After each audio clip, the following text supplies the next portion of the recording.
ప్రభునందు ప్రియమైన దేవుని బిడ్డారా, ప్రభువైన యేసు నామమున మీకు శుభములు. జీవముగల దేవుని కృపావర్షం మీపై సమృద్ధిగా కురియునుగాక.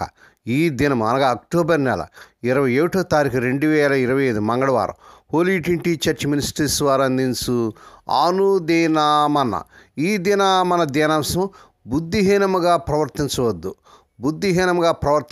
దేవుని వాక్యం చదువుకుందాం అండి. సామెతల గ్రంథం 4వ అధ్యాయం 14వ వచనం. భక్తిహీనుల త్రోవను చేరకము, దుష్టుల మార్గమును నడవకము. దేవుడు తన పరిశుద్ధ వాక్యమును దీవించునుగాక. దేవుని బిడ్డారు, మీరు అంతా ఎలా ఉన్నారండి? మీ ఆరోగ్యాలు ఎలా ఉన్నాయి? మీ కుటుంబాలు అందరూ బాగున్నారా? మరి మీకోసం మేము ప్రతిదినం కూడా ప్రార్థన చేస్తున్నాం.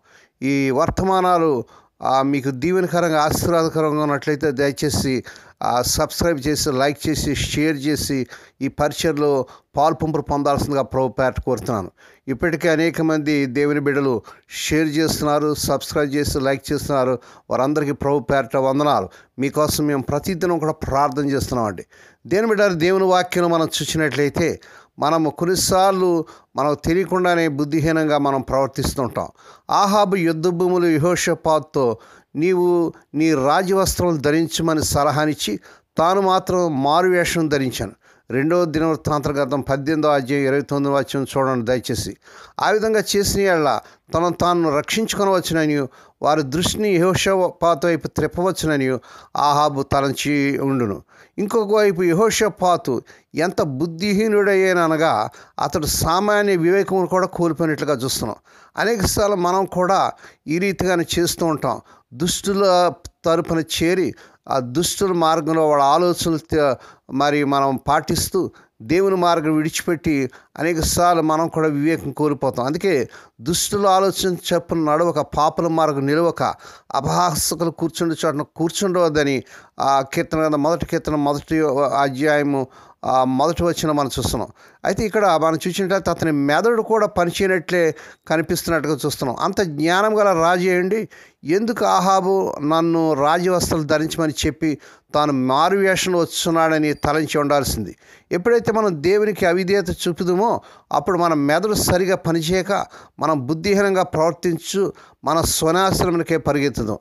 దేవుని బిడ్డ జాగ్రత్త. మన విశ్వాస జీవితంలో మన యొక్క పరిశుద్ధతలో మనం ప్రభువుల ముందు సాగుతున్నప్పుడు సాతాను అనేక రకాలుగా దుష్టులను, దుర్మార్గులను మనకు తీసుకొచ్చి చెడు సలహాలు ఇచ్చి మనల్ని నడిపించి మనల్ని నాశనం కోరతారు.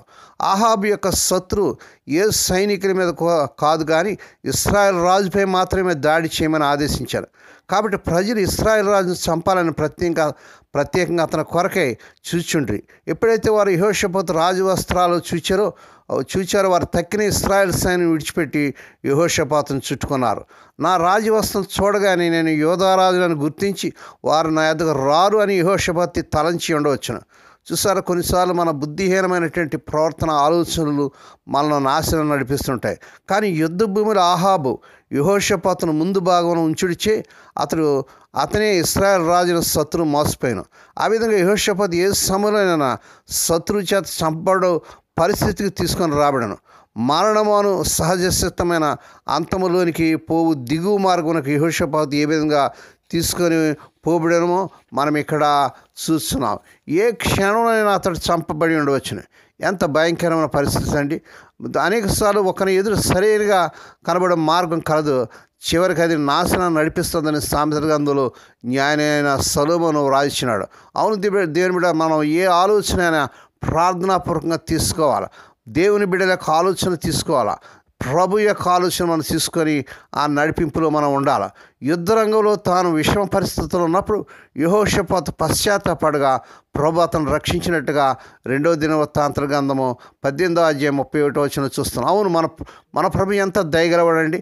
అతడు మరి దుర్మార్గంగా మరి చెడు ఆలోచన ప్రకారంగా ప్రవర్తించినప్పుడు కూడా, మరి అతను సొంత ఆలోచనలు ఉపయోగించినప్పుడు కూడా బుద్ధిహీనంగా దేవుడు కనికరంగల దేవుడు, కృపగల దేవుడు, ప్రేమగల దేవుడు. అనేకసార్లు మనం కూడా ప్రభుని ఆ రీతిగా మనము దుఃఖపెడుతూ ఉంటాం.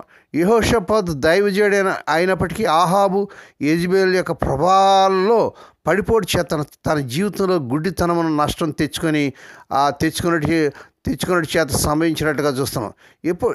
ఎప్పుడైతే యెహోషాపాతు దేవునికి మొరపెట్టినో అప్పుడు ఆయన అతన్ని రక్షించినట్లుగా దేవుని వాక్యం చూస్తున్నాం. కానీ ఇశ్రాయేల్ రాజు అయిన ఆహాబు చంపబడినట్లుగా ఈ యొక్క భాగంలో మనం 2వ దినవృత్తాంతం 18వ అధ్యాయం 33వ వచనం చూస్తున్నాం. అతని మారువేషం అతన్ని రక్షించలేకపోయాను. చాలాసార్లు మన సొంత ఆలోచనలు, సొంత ఉద్దేశాలు మనం నాశనం నడిపిస్తూ ఉంటాయి. చాలామంది క్రైస్తవులు, దేవుని సేవకులు కూడా యెహోషాపాతు వలె లోక సంబంధమైన స్నేహితులతో, సమాజములతో సంబంధం కలిగి ఉండి తమ జీవితాల నష్టం, హానిని తెచ్చుకుందరు.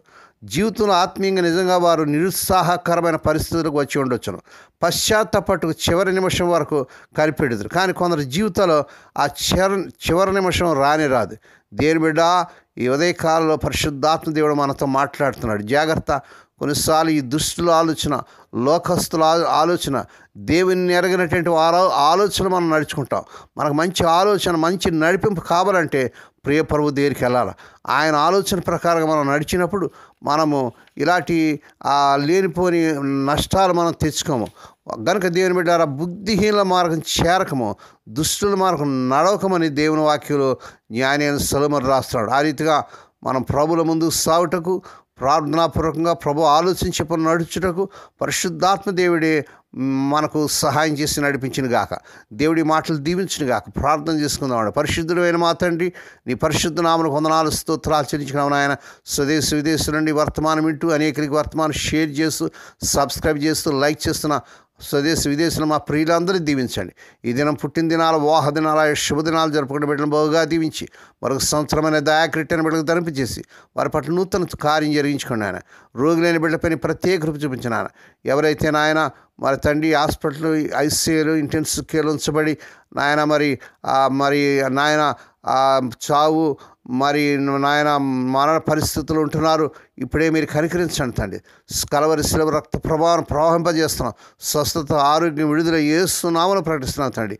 ఏ కుటుంబాలైతే తమ ప్రియులు నిద్రించి మాణించి దుఃఖంలో, వేదనలో ఉంటున్నారో అటు వారికి కావాల్సిన ఆదరణ దయచేయండి నాయన. మరి ఏ కుటుంబాలు అయితే నాయన సమస్యల్లో, బాధల్లో, ఆర్థిక ఇబ్బందులు, కష్టాల్లో, వేదనలు కూడా పెడుతున్నారు, అందరి పట్ల కార్యం చేసి వారి సమస్యల నుంచి, కష్టాల నుంచి, ఆర్థిక ఇబ్బందుల నుంచి, సమస్యల నుంచి విడుదల చేయండి తండ్రి. వివాహం కాకుండా ఇంట పడినటువంటి బిడ్డల పట్ల నీ బలమైన కార్యం జరిగించుకొని నాయన మా తండ్రి వారికి ఈ నెలలో అద్భుతం జరిగించుకొని వారు కోరుకునే చక్కని సంబంధాలు కుదిరి వారి వివాహాలు ఘనంగా జరుగును గాక. స్వదేశ విదేశాలు ఉద్యోగాలు తిప్పబడుతున్న ఎవరి బిడ్డలకు యేసు నామములో ఈ నెలలో నాయన వారు అర్హత మించిన ఉద్యోగాలు వచ్చును గాక, అద్భుతాలు జరుగును గాక. హోలీ ట్వంటీ చర్చ్ మినిస్ట్రీస్ ద్వారా, ఆయా మినిస్ట్రీస్ ద్వారా జరుగుతున్న పరిచయం దీవించి నీ దాస్తులను విధవరాలను, దిక్కులేని బిడ్డలు, తండ్రి లేని బిడ్డలు జ్ఞాపకం చేసుకున్న వారి ప్రతి అవసరత తీర్చండి నాయన. నాయనని స్తోత్రాలు చెల్లించుకున్నాను తండ్రి. మా దేశాన్ని, మా దేశ ప్రజలు, ప్రపంచ దేశాలు, మా నాయకులు, ప్రపంచ నాయకులు దీవించండి. ఈ దినమంతట్లోని బిడ్డల చుట్టూ మీరు అతికించేసి ప్రతి విధంగా కీడు నుంచి, దృష్టి నుంచి, ప్రమాదాలు తప్పించి కాపాడే నిర్దూతలు కావలించి కృపాక్షేమలే నీ బిడ్డల వెంట వచ్చినట్టు చేయమని సమస్త మహిమాఘనత మీకే చెల్లించుకుంటూ యేసే పరిశుద్ధ నామన స్తుతించి గణపరిచి వేడుకొని ప్రార్థిస్తున్నాం తండ్రి. ఆమేన్. మన ప్రభువైన యేసు క్రీస్తు వారి కృప, తండ్రి అయిన దేవుని ప్రేమ, పరిశుద్ధాత్మ దేవుని కనీను సహవాసము సదాకాలం మీకు తోడేండి నడిపించి బలపరచునుగాక. ఆమేన్.